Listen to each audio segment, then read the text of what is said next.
네. 아, 오늘부터 배울 주제는 기도입니다. 기도. 우리 김덕미 형제님께 좀 읽어주셨으면 좋겠어요. 좀 부탁드립니다. 여기 사도행전 2장 42절 있죠? 예, 요 문단 좀 부탁드릴게요. 한번 읽어보죠.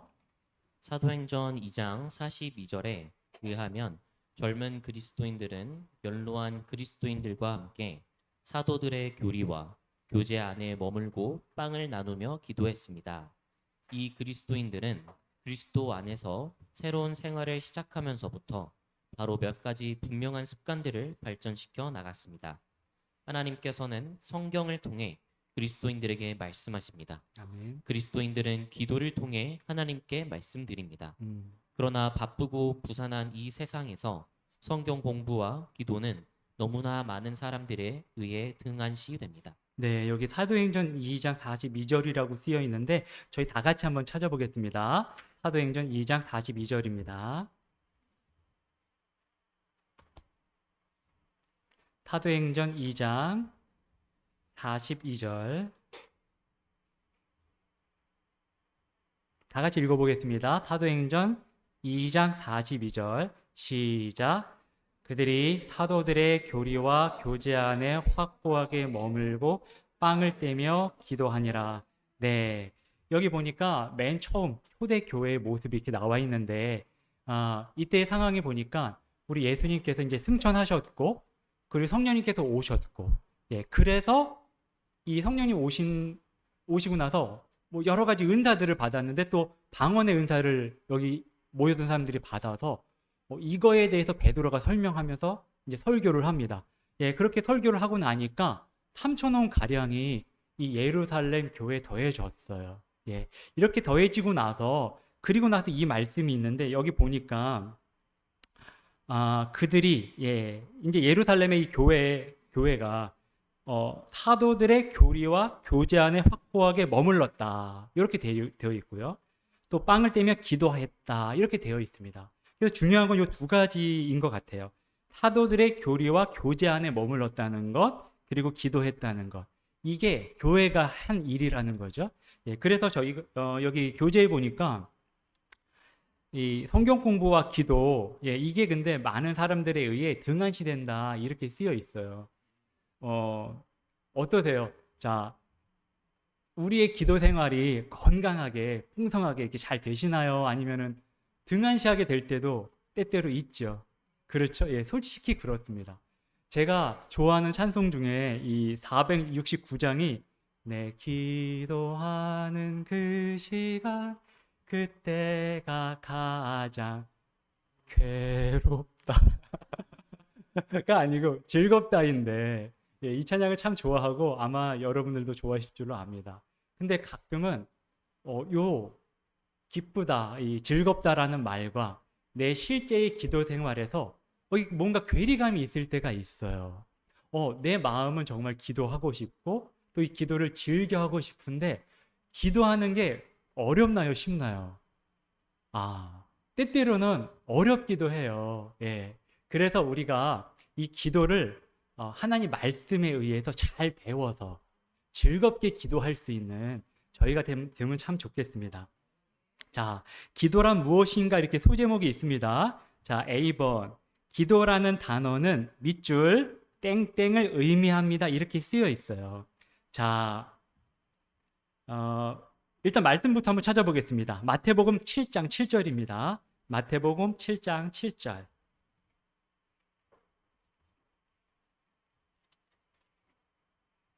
기도가 무엇을 의미하는지부터 한번 보겠습니다. 기도가 무엇인지 마태복음 7장 7절부터 한번 볼게요.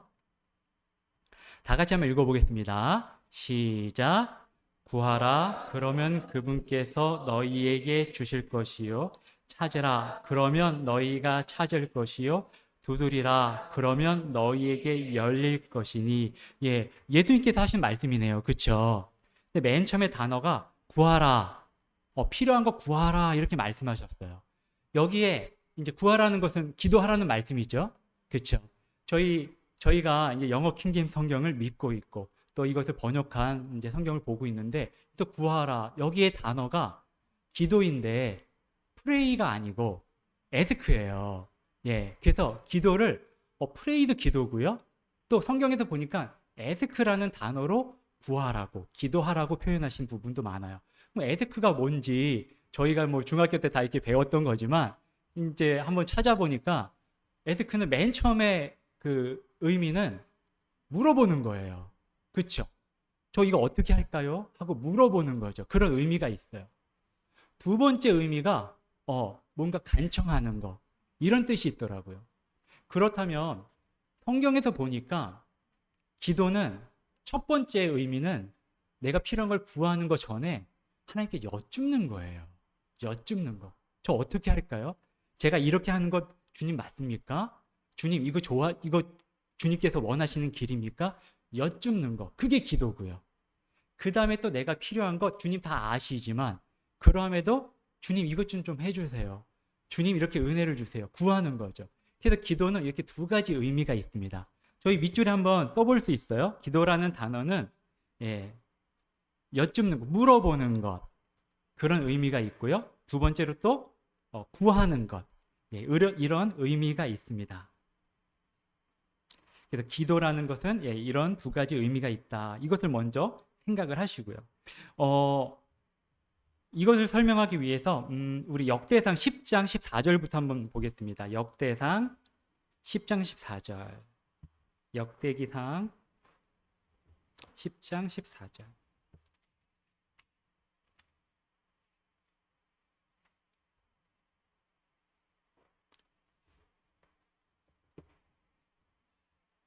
같이 읽어보겠습니다. 역대기상 10장 14절입니다. 시작.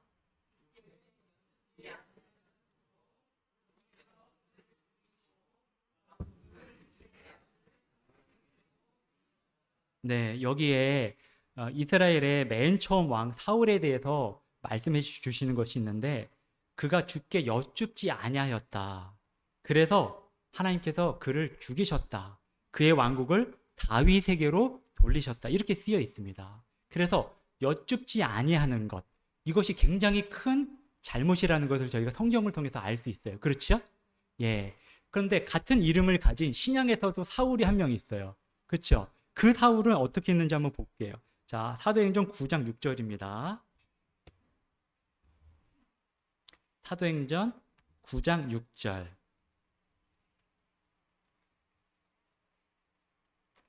사도행전 9장 6절 제가 한번 읽어보겠습니다. 눈으로 보시죠. 그가 떨며 놀라 이르되 주여 내가 무엇을 하기 원하시나이까 하매 주께서 그에게 이르시되 일어나 도시로 들어가라. 그러면 내가 반드시 해야 할 일을 듣게 되리라 하시니라. 예. 여기에 신약의 이 사울은 우리 예수님을 만나고 나서 맨 처음 한 것이 주님께 여쭙는 거였어요. 맨 처음에 당신이 누구십니까? 예수다. 예수님이 살아계신 것 알고 나서 맨 처음 여쭤보는 것이 그렇다면 제가 무엇을 해야 됩니까? 하고 여쭙는 것이죠. 예. 이렇게 주님께 기도하는 것 중에 여쭙는 것은 굉장히 중요한 의미를 갖고 있습니다. 우리 삶에서 여쭙는, 주님께 여쭈어보고 뭘 하는 것, 이것이 만약에 지금 잘 훈련되어 있지 않다라면은 기도를 배우실 필요가 있어요. 예, 이것을 배우면은 하나님께서 놀랍게 우리의 삶을 인도해 주시는 것을 우리가 경험해 볼 수가 있습니다. 자, B번입니다. 요한일서 5장 14절에 의하면 기도는 그분의 뜻에 따라 이 말씀 찾아보죠. 요한일서 5장 14절입니다. 요한일서 5장 14절. 우리 김선미 형제님 한번 읽어주십시오. 요한일서 5장 14절 말씀 부탁드립니다.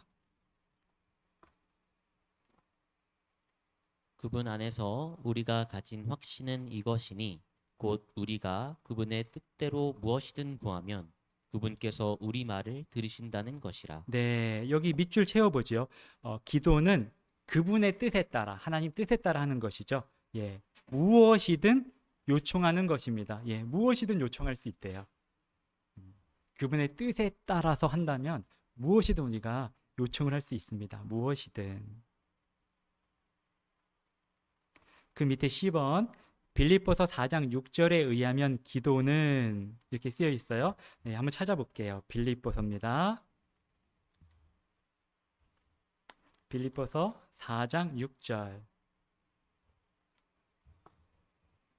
제가 읽어보겠습니다. 아무것도 염려하지 말고 오직 모든 일에 기도와 간구로 너희가 요청할 것들을 감사와 더불어 하나님께 알리라. 이렇게 말씀되어 있습니다. 그렇다면 기도는 요청하는 것인데 감사와 더불어 하나님께 요청하는 거예요. 그렇죠? 감사와 더불어 요청하는 것이다. 이제 기도가 무엇인지 우리 정확히 알았습니다. 이 세상에 사실은 기도가 참 많아요. 믿지 않는 사람들도 기도해요. 아침에 정한수 떠놓고 옛날부터 뭐 기도하지요.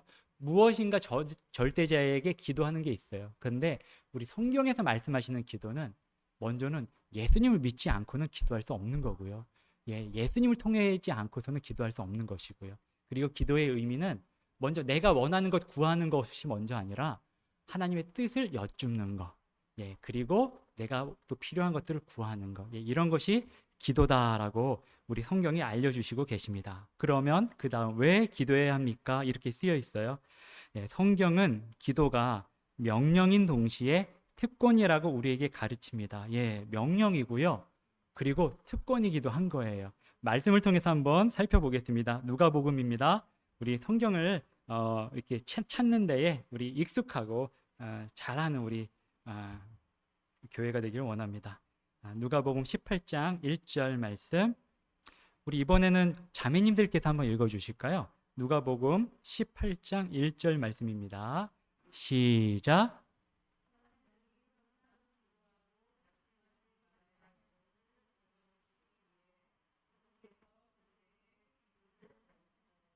네, 예수님께서 사람들이 항상 기도해야 된다. 그리고 낙심하지 말아야 된다. 이렇게 말씀하시네요. 그래서 밑줄 보니까 사람들은 어떻게 기도해야 돼요? 항상입니다. 자, 그 다음 우리 형제님 읽어주시죠. 골로새서 찾아보겠습니다. 골로새서 4장 2절 말씀. 골로새서 4장 2절입니다. 우리 형제님들 부탁드릴게요. 시작. 항상 기도하고 기도 중에 감사를 드리며 깨어 있으라. 네, 여기서도 항상이라고 되어 있어요. 항상. 항상 기도해라. 그 다음 3번에 보니까 데살로니가전서 5장 17절인데 우리 잘 알고 있는 말씀이에요. 그렇죠? 어떻게 기도해라? 쉬지 말고 기도하라. 이렇게 되어 있어요. 쓸 수 있습니다. 쉬지 말고.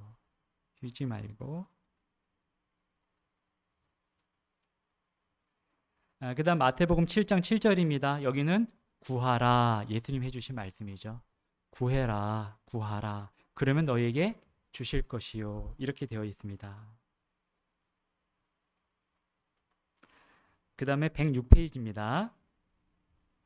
이렇게 우리가 기도해야 된다는 명령을 받았어요. 그렇다면은 그리스도인이라면은 명령이니까 기도해야 되는 것이고요. 그 다음에 또 기도는 특권이라고 가르쳐 주십니다. 요한복음 16장 가보겠습니다. 요한복음 16장 24절.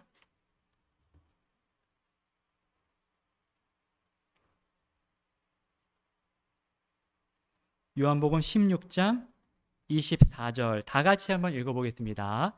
시작. 지금까지는 너희가 내 이름으로 아무것도 구하지 아니하였으나 구하라. 그러면 너희가 받으리니 이로써 너희 기쁨이 충만하리라. 네, 기도는 충만한 무엇을 가져올까요? 네, 기쁨 가져온다고 하나님께서 말씀하셔요. 네, 기도가 충만한 기쁨을 가져온다. 그 다음 말씀은 히브리서네요. 히브리서 4장 16절입니다.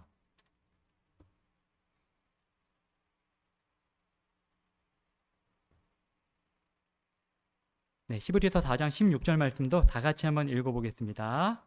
시작. 그러므로 우리가 긍휼을 얻고 필요한 때에 도우시는 은혜를 얻기 위해 은혜의 왕자로 담대히 갈 것이니라. 네, 우리는 은혜의 왕자로 어떻게 나아가도록?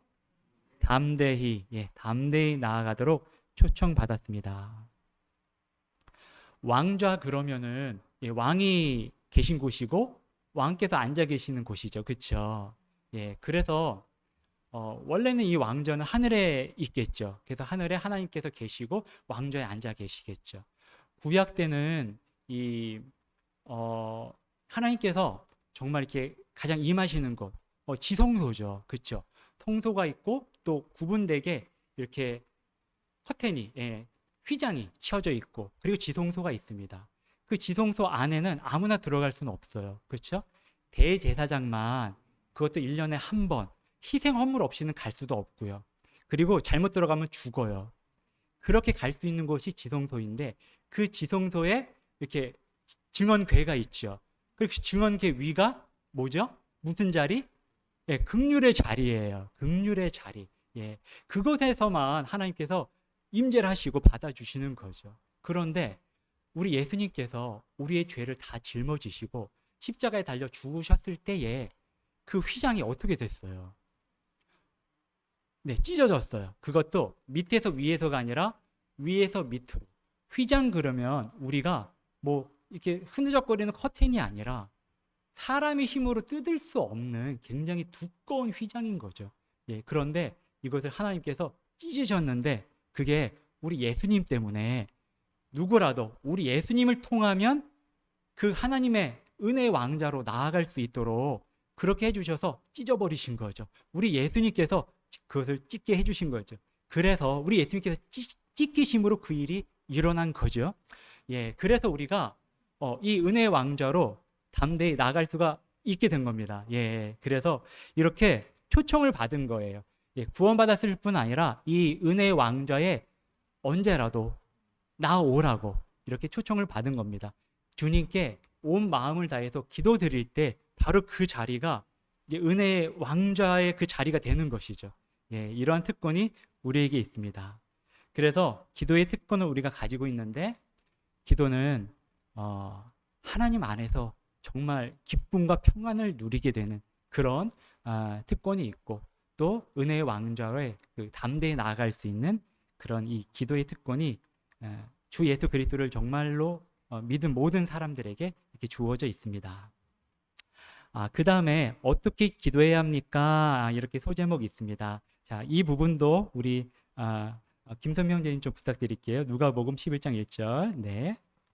누가복음 11장 1절에서 주 예수 그리스도의 제자들은 그분에게 주여 우리에게 기도를 가르쳐 주소서라는 고귀한 요청을 했습니다. 예수님께서는 대답으로 그들에게 기도의 모델을 제시해 주셨습니다. 많은 사람들이 이것을 주님의 기도라고 잘못 부르고 있습니다. 누가복음 11장 2절에서 4절과 마태복음 6장 9절에서 13절에서 이 기도를 볼 수 있습니다. 기도하는데 필수적인 것들 몇 가지가 아래에 나와 있습니다. 네, 여기 이제 기도에 대해서 어떻게 기도해야 되는지 하면서 설명이 되어 있는데 이제 우리가 기도가 뭔지 알았어요. 기도는 하나님께 여쭙는 거구나. 또 필요한 거 구할 수 있는 거구나. 그리고 기도는 명령이고 또 특권이구나. 그렇다면 이제 어떻게 기도해야 하는지, 그렇죠? 우리가 늘 기도해 왔지만 다시 한번 성경 말씀을 통해 우리 처음부터 한번 배워보도록 하죠. 자, 먼저 A번, 기도할 때 우리는 어떤 자세로 취해야 할까요? 항상 무릎을 꿇어야 될지 아니면 어떻게 기도해야 될지, 예, 성경을 통해서 한번 보겠습니다. 마가복음 11장 25절입니다. 마가복음 11장 25절. 우리 자매님들께 부탁드릴게요. 마가복음 11장 25절 말씀 한번 읽어주세요. 시작.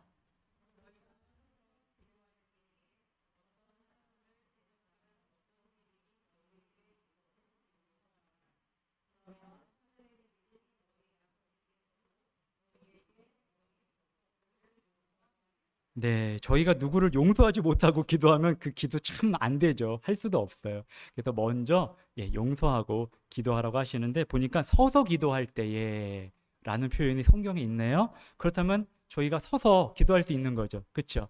버스를 타고 가면서 이렇게 가다가 주님을 묵상하다가 주님 말씀을 암송하다가 기도할 수 있는 거고요. 내가 어떤 근심 걱정이 있어서 가다가 아이고 내가 계속 근심 걱정만 할 건 아니지. 근심 걱정해서 내가 뭐 키가 더 자라나 머리가 자라나 소용없지. 주님께 기도드려야지. 생각하면서 서서 기도할 수 있는 거죠. 예, 서서 기도할 수 있습니다. 그 다음은 열왕기상 8장 54절이네요. 열왕기상 8장 54절입니다.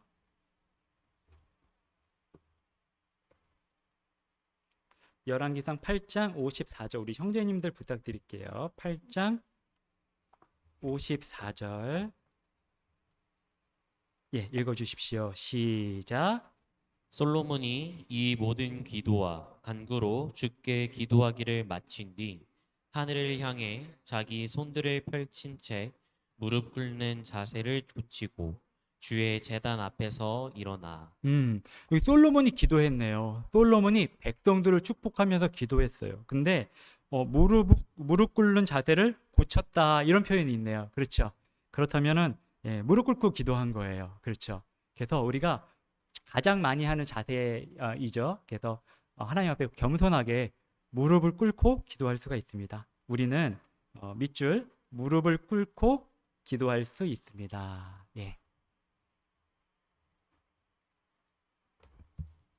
그 다음 마태복음입니다. 26장 39절 가보겠습니다. 마태복음 26장 39절.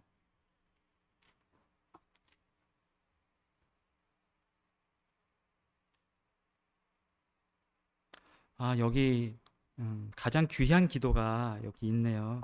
예수님께서 하신 기도의 모습이 여기 있습니다. 마태복음 26장 39절 다 같이 한번 읽어보겠습니다. 시작. 조금 멀리 가셔서 얼굴을 땅에 대고 엎드린 채 기도하여 이르시되 오 내 아버지여 가능하시거든 이 잔을 내게서 지나가게 하시옵소서. 그러나 내가 뜻하는 대로 하지 마시고 아버지께서 뜻하시는 대로 하옵소서 하시고는 주님의 기도는 여기 쓰여 있네요. 이게 주님의 기도예요. 주님께서 하신 기도죠. 보니까 얼굴을 땅에 대고 엎드린 채 기도하셨다 이렇게 쓰여 있습니다. 그래서 우리도 여기 밑줄 우리는 우리의 얼굴을 땅에 대고 엎드려 기도할 수 있습니다. 이 성경 구절들을 공부하고 나서 우리는 기도할 때 취해야 할 자세에 대해 어떤 결론을 내릴 수 있습니까? 돼 있는데요. 사실은 자세가 상관은 없는 거죠. 서서 할 수 있고 무릎 꿇고 할 수 있고 앉아서 할 수 있고 어떤 자세에서든 할 수 있어요. 근데 공통점이 보니까 겸손한 자세예요. 겸손한 마음인 거죠. 그렇죠? 그래서 겸손하게 마음을 낮춘 자세로 그러한 마음으로 우리가 언제나 기도할 수 있다는 것을 성경을 통해서 알 수가 있습니다. 자, 이제 기도할 때 자세는 됐습니다. 그러면 기도의 대상은 누구신가 이제 볼 수 있어요.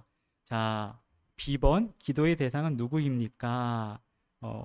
네 가지 말씀이 쓰여 있는데 우리 마지막 요한복음 15장 16절을 한번 가볼까요? 요한복음 15장 16절. 이 가장 중요한 것 같아요. 기도의 대상이 누군지 우상에게 기도할 수도 있고요. 뭐 달에게, 뭐 해에게, 뭐 나무에게 그렇게 기도하는 사람도 있는 거죠. 그런데 기도하는 대상이 중요해요. 피조물 이런 만들어진 것에 기도하면 안 되고 창조주께 기도해야 되는 거죠. 그렇죠? 요한복음 15장 16절입니다. 15장 16절 다 같이 읽어보겠습니다. 시작.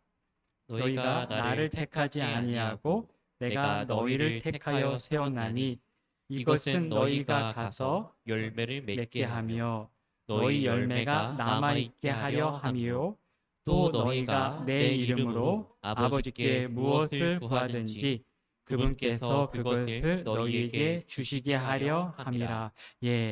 예수님 하신 말씀인데요. 너희가 내 이름으로 아버지께 무엇을 구하든지 되어 있습니다. 그래서 우리가 하나님 아버지께 구해야 되죠. 기도하는 대상은 하늘에 계신 하나님 아버지십니다. 다른 말씀들도 다 아버지라고 말씀하시고요. 또 사도행전 말씀에 또 하나님께 기도해야 된다 이렇게 말씀하고 있습니다. 기도의 대상은 하나님 아버지시고요. 그 다음 10번 누구의 이름으로 기도해야 합니까? 우리 다 알고 있는 말씀이에요. 하지만 한 번 더 보죠. 요한복음 16장 24절 그 다음 장 넘기셔서 요한복음 16장 24절입니다. 아까 우리가 읽었던 말씀이네요. 예. 지금까지는 너희가 내 이름으로 아무것도 구하지 아니하였으나 구하라. 그러면 너희가 받으리니 이로써 너희 기쁨이 충만하리라. 예. 내 이름으로 구하라. 예수님 말씀하셨어요. 그렇다면 저희가 예수님의 이름으로 구할 수 있는 거죠. 네. 누구의 이름으로 기도합니까? 예. 우리가 다 알고 있는 것처럼 예수님의 이름으로 기도해야 합니다. D번. 그럼 누구의 권능을 힘입어 기도해야 할까요? 예, 당연히 우리 성령님의 권능을 힘입어 기도해야 되죠. 에베소서 말씀 한번 보겠습니다. 6장 18절입니다. 에베소서 6장 18절. 에베소서 6장 18절. 우리 자매님들께서 한번 읽어주십시오. 에베소서 6장 18절 말씀. 시작.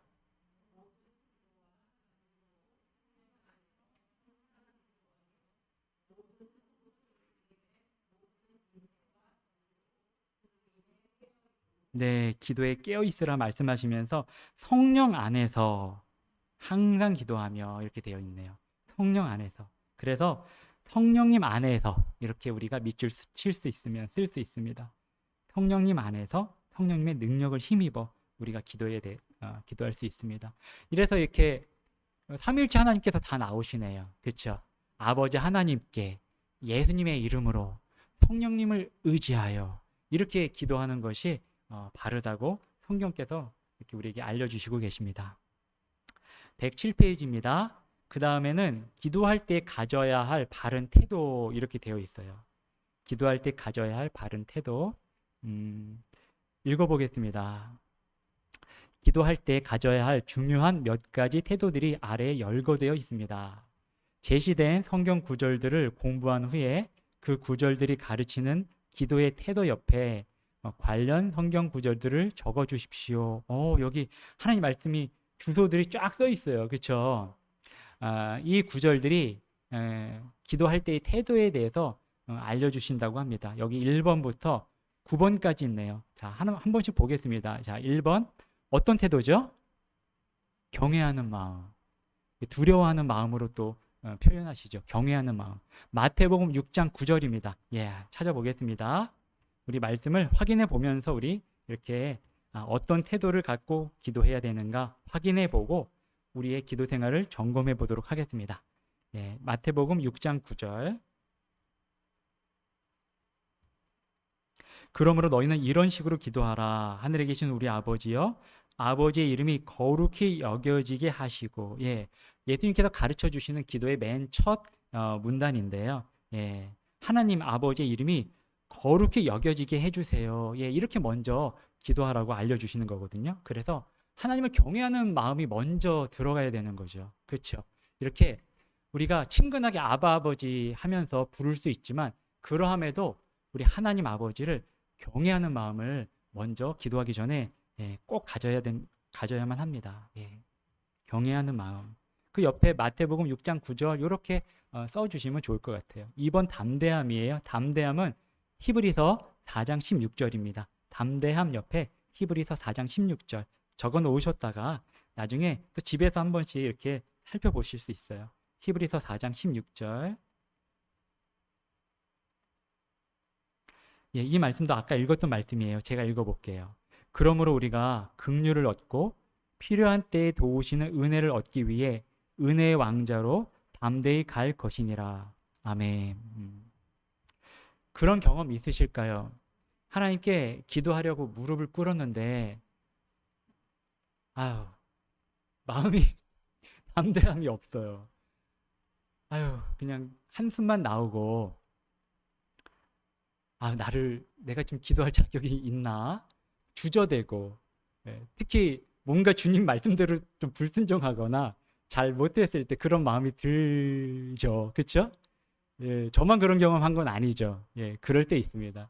그럴 때 이런 말씀들이 우리에게 위로가 되죠. 그러한 상황이더라도 우리가 예수님을 의지하면은 이 담대함을 가지고 은혜의 왕자로 갈 수가 있는 거죠. 예, 그렇게 해서 우리가 항상 담대함을 가지고 기도할 수가 있습니다. 예, 3번은 믿음을 가지고 기도해야 된다. 이렇게 되어 있습니다. 믿음.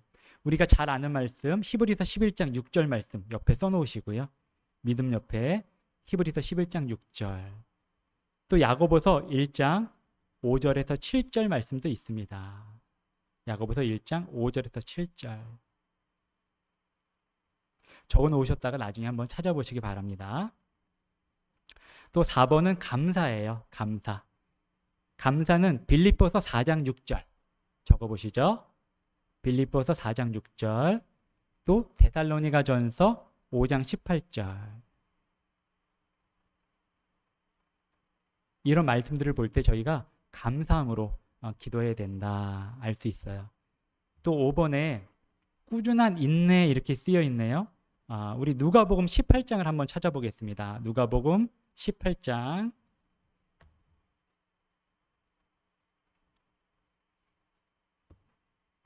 누가복음 18장 1절에서 5절 말씀이에요.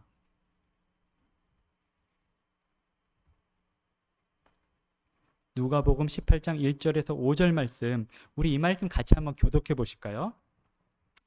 사람들이 항상 기도하고 낙심하지 말아야 할 것을 보여주시기 위해 그분께서 그들에게 비유를 말씀하여 이르시되 어떤 도시에 하나님을 두려워하지 아니하고 사람도 존중하지 아니하는 한 재판관이 있었고 그 도시에 한 과부가 있었는데 그녀가 그에게 가서 이르기를 내 대적에게 내 원수를 갚아주소서 하였으나 그가 한동안 그 청을 들어주려 하지 아니하다가 나중에 속으로 이르되 내가 하나님을 두려워하지 아니하고 사람도 존중하지 아니하지만 5절 같이 읽겠습니다. 이 과부가 나를 괴롭게 하므로 내가 그녀의 원수를 갚아주리라. 그러지 않으면 그녀가 계속 와서 나를 지치게 하리라 하였느니라 하시니라. 아멘. 예. 이 비유가 보니까 예수님이 항상 기도하고 그리고 낙심하지 말아야 될 거, 요거를 우리들에게 가르쳐 주시기 위해서 이 비유를 말씀하셨다. 이렇게 쓰여 있어요. 예. 그래서 결국 꾸준하게 인내를 가지고 주님께 구해야 된다. 이것을 우리한테 말씀하시는 거죠. 예. 어쩌면 이 부분 때문에 기도가 어려울 수도 있어요. 만약에 기도 한마디 하면은 즉각 다 들어주신다. 그럼 기도가 쉽죠. 그리고 기도 맨날 하고 싶죠. 저 이거 갖고 싶어요. 주셨어. 주님 저 이것도 갖고 싶어요. 주셨어. 근데 주님께서 우리에게 정말로 주시려고 하는 건 이 세상에서의 즐거움과 삶은 아니잖아요. 그렇죠? 영적인 복이고 영원한 생명이잖아요. 그러기 위해서는 이 세상에서 각각의 필요에 따라 응답 무조건 해주시는데 바로 주실 때가 있고 천천히 주실 때가 있고 이건 너가 아니다 라고 하실 때가 있는 거죠. 그래서 주님께서 낙심하지 말고 끝까지 인내하며 기도해라. 그래서 예수님이 이런 비유를 드시면서까지 우리한테 가르쳐 주셨습니다. 꾸준한 인내를 가지고 저희 기도하는 그런 훈련 한번 해보시죠. 6번은 의지네요. 의지를 가지고. 그래서 기도가 나올 때까지 기다리면 안 돼요. 의지를 가지고 나 주님께 기도해야지. 결단을 하고 매일 기도해야지. 쉬지 말고 기도해야지. 이런 의지를 가지고 나아가야 됩니다. 로마서입니다. 15장 30절 말씀 가보겠습니다. 로마서 15장 30절 말씀. 로마서 15장 30절. 여기 형제들아 써 있네요. 우리 형제님들께서 한번 읽어주시죠. 로마서 15장 30절. 형제님들 시작. 형제들아 이제 내가 주 예수 그리스도로 인해 성령의 사랑으로 인해 너희에게 간청하노니 너희는 기도하는 가운데 나와 함께 분투하며 나를 위해 하나님께 기도하여. 네, 형제들아, 우리가 들어야겠네요. 그렇죠? 그래서 의지를 가지고 기도해라는데 여기 보니까 그리스도로 인해 예수님 때문에 또 성령의 사랑으로 인해 이렇게 바울이 간청하는데 기도하는 가운데 나와 함께 분투한다. 기도가 분투네요. 분투. 싸우는 거예요. 그래서 이렇게 의지를 가지고 주님 앞에서 분투하며 기도해야 된다. 이렇게 이야기해 주시고 계십니다. 또 7번에 진지함이고요. 진지함. 8번이 확신이죠. 확신 옆에 요한일서 5장 14절 적으시죠. 확신 옆에다가 요한일서 5장 14절. 9번이 열린 마음이죠. 열린 마음은 시편 62편 8절 적어보시죠. 제가 여기 있는 말씀들 다 찾아봤는데 진지함은 어느 구절인지 잘 모르겠어요. 나중에 우리 형제님들 또 자매님들께서 진지함? 이동 형제가 못 찾았다는데 한번 찾아봐야지 싶으시면 한번 찾아보세요. 저는 어떤 구절이 이 진지함이지? 하고 잘 못 찾았는데, 이렇게 해서 이 9가지 태도가 있는데요. 이런 태도를 가지고 기도하는 우리가 되면 좋겠습니다. 이제 오늘 언제 기도해야 합니까? 요거까지 한번 살펴보시죠. 마지막으로 언제 기도해야 합니까? A번 데살로니가전서 5장 17절 말씀 있는 거 보니까 쉬지 말고 기도해야 한다. 이게 답이에요. 그렇죠? 나는 언제 해야 되냐? 아니 언제가 따로 있는 게 아니고 쉬지 말고 언제나 기도해야 된다. 이 말씀이죠. 그렇죠? 이것은 우리가 기도하는 마음가짐으로 즉 늘 기도할 준비를 갖추고 있어야 한다는 것을 말합니다. 우리가 기도할 수 없는 때란 없습니다. 이렇게 쓰여 있어요. 참고 구절 말씀으로 느헤미야 한번 보겠습니다. 느헤미야 2장 4절에서 5절 한번 보겠습니다. 느헤미야 2장 4절 5절 말씀입니다. 느헤미야 2장 4절 5절 제가 한번 읽어보겠습니다. 이에 왕이 내게 이르되 네가 무엇을 원하느냐 하기에 내가 하늘의 하나님께 기도한 뒤 왕께 이르되 이렇게 여기까지만 읽어보겠습니다. 이게 어떤 상황인가요? 이게 느헤미야예요. 그렇죠? 근데 1장에 보니까 느헤미야의 기도가 있는데 무슨 기도냐면 이제 느헤미야는 이제 바빌론으로 끌려와서 포로 생활을 하고 있는 상황이에요. 근데 소식을 하나 들었는데 예루살렘이 무너졌다는 겁니다. 그래서 이 느헤미야가 가슴이 무너져 내렸어요. 그래서 다른 거 한 게 아니라 하나님께 기도했습니다. 그리고 회개했죠.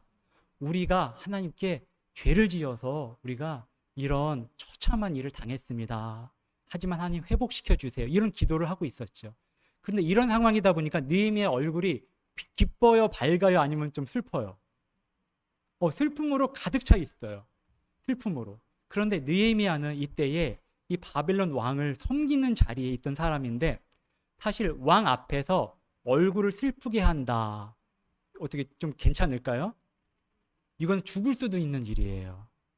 왕 앞에서는 내가 어떤 일이 있든지 간에 기쁘고 잘 섬길 수 있는 표정을 가지고 해야죠. 근데 왕 앞에서 슬픈 마음이 이게 드러나는 거예요. 너무 슬프니까. 그랬는데 이 왕이 느헤미야에게 물어보죠. 네 얼굴에 슬픔이 있다. 왜 슬프냐 물어봤어요. 요 물어보니까 요게 우리가 읽었던 이 4절 말씀이에요. 한번 눈으로 보겠습니다. 이에 왕이 내게 이르되 네가 무엇을 원하느냐? 슬픔이 있는데 네가 무엇을 원하느냐? 느헤미야가 사정을 다 이야기한 거죠. 하기에 느헤미야가 내가 하늘에 하나님께 기도한 뒤 왕께 이르되 왕이 물어봤어요. 근데 대답을 해야 되죠. 근데 그 순간에 뭘 했어요? 뭘 했죠? 기도했다고 되어 있습니다. 내가 하나님께 기도한 뒤. 이것은 느헤미야가 늘 기도의 생활을 하고 있었기 때문에 또 할 수 있었던 거예요. 그래서 언제 기도해야 되느냐? 언제든 필요할 때 기도할 수가 있는 거죠. 순간적으로 누가 나에게 무슨 이야기를 했는데 이것에 대해서 내가 결정을 해야 돼요. 근데 그 순간적으로도 하나님 저 어떻게 해야 되죠? 여쭤볼 수 있는 거죠. 기도할 수 있는 거죠. 느헤미야는 그렇게 기도했던 거죠. 저는 이 말씀을 맨 처음에 발견했을 때 참 놀랐어요. 그렇구나. 바로 순간적으로도 바로 기도할 수가 있구나. 하나님 나와 같이 계시는구나. 함께 계시는구나. 전 이걸 알게 됐거든요.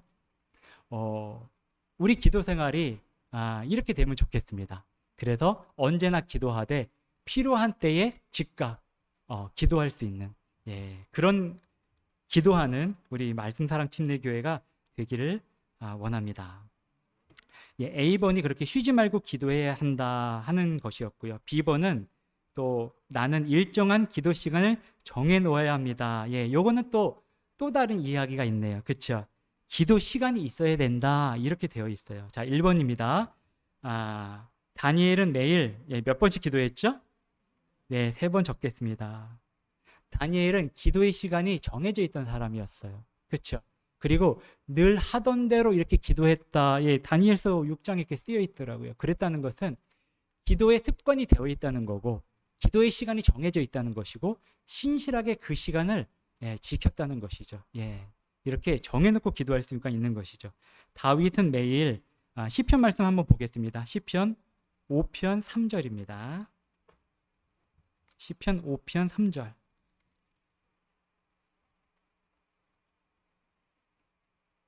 시편 5편 3절 다 같이 한번 읽어보겠습니다. 시작.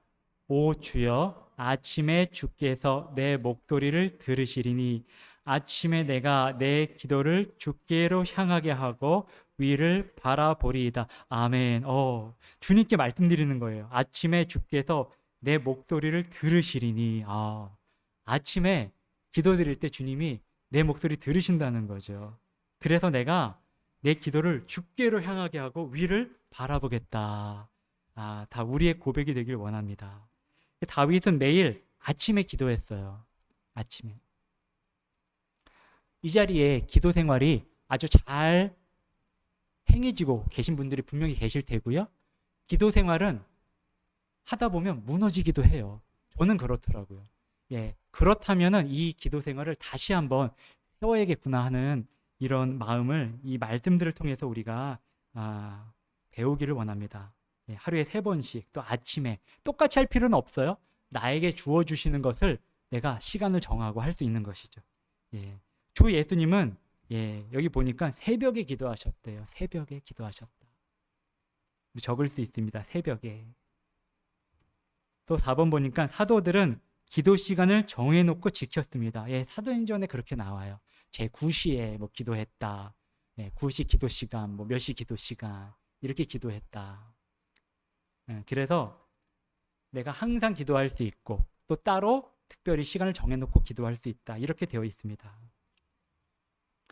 맨 마지막 글을 읽고 마치도록 하겠습니다. 자, 자신의 규칙적인 기도 방식을 개발하는 것은 중요합니다. 어떠세요? 이렇게 하시나요? 나만의 그 규칙, 나만의 기도 시간이 정해져 있으십니까? 만약에 정해져 있지 않다면 한번 생각해 보세요. 이 기도는 하나님께 말씀드리는 건데 우리가 하나님을 따르고자 하면서 기도 없이 할 수는 없어요. 그거 불가능하죠. 예, 한번 내가 어떻게 기도 생활을 하면 좋을까? 이 말씀들로 한번 스스로 각자가 이렇게 정하시기 바랍니다. 자, 하루를 항상 기도로 시작하십시오. 이런 말씀도 있네요. 잠언 8장 17절 말씀. 이 말씀은 제가 정말 밑바닥을 갔을 때에 저를 살려주신 말씀인데요. 잠언 8장 17절 말씀이에요. 제가 한번 암송해 볼게요. 나를 사랑하는 자들을 내가 사랑하나니 일찍 나를 찾는 자들이 나를 만나리라. 예, 이 말씀이 잠언 8장 17절인데요. 일찍 찾는 자들이 만난다. 여기서는 지혜에 대해서 말씀하시는데 지혜이신 우리 예수님을 말하는 거죠. 예, 그래서 일찍 주님을 찾는 그런 우리가 되면 좋겠습니다. 네, 아멘. 네, 우리 기도에 대한 찬송 한 곡 같이 찬송 드리고 기도 드리고 오늘 성경 공부 마치도록 하겠습니다. 469장 우리 같이 찬송 드릴게요.